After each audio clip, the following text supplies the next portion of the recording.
పూరా లోకల్ తీర్మాన్ పాలన విషయంలో అధిష్టాన వర్గం అన్ని కూడా గమనిస్తుంది.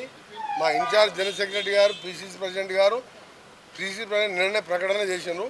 కాబట్టి అది పిసిసి లెవెల్లో ఉన్న సబ్జెక్టు. పిసిసి నేను గవర్నమెంట్ మినిస్టర్గా గవర్నమెంట్ స్కీమ్స్ మేము చేయబోయే కార్యక్రమాలు చెప్పాను. రేపు ఇల్లు కూడా స్టార్ట్ చేస్తున్నాం. పిసిసి ప్రెసిడెంట్ గారు దాని మీద కొన్ని ప్రకటన చేశానుగా. తప్పకుండా ఎవరైనా పార్టీ లైన్ దాటి తన కులం గురించి చెప్పుకొని ఆ కులానికి ఏమో కావట్లేదు మంచిదే, కానీ ఇతర కులాన్ని బహిరంగంగా అన్పార్లమెంట్ లాంగ్వేజ్లో తిట్టడానికి కూడా మేము ఖండిస్తున్నాం. అది పిసిసి ఏఐసిసి లెవెల్లో చూసుకుంటుంది. కేటీఆర్ పోయింది ఫిరాయింపు ఎమ్మెల్యేలే కాదు, ఆ కవిత కేసు మీదనో ఆయన ఈడీ కేసు మీదనో అడ్వకేట్లు మాట్లాడుకుంటూ పోయింటుండొచ్చు. మళ్ళా ఈ 12 వరకు అరెస్ట్ చేయొద్దని చెప్పి హైకోర్టు ఇచ్చింది కదా, దాని మీద మధ్య అడ్వకేట్ మాట్లాడుకుంటానికి పోయినట్టుండు.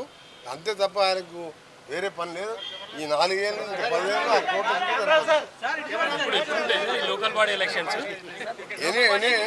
ఎనీ టైం ఉండొచ్చు. అది మా పార్టీ నిర్ణయించి ముఖ్యమంత్రి గారు, పిసిసి ప్రెసిడెంట్ గారు ప్రకటిస్తారు.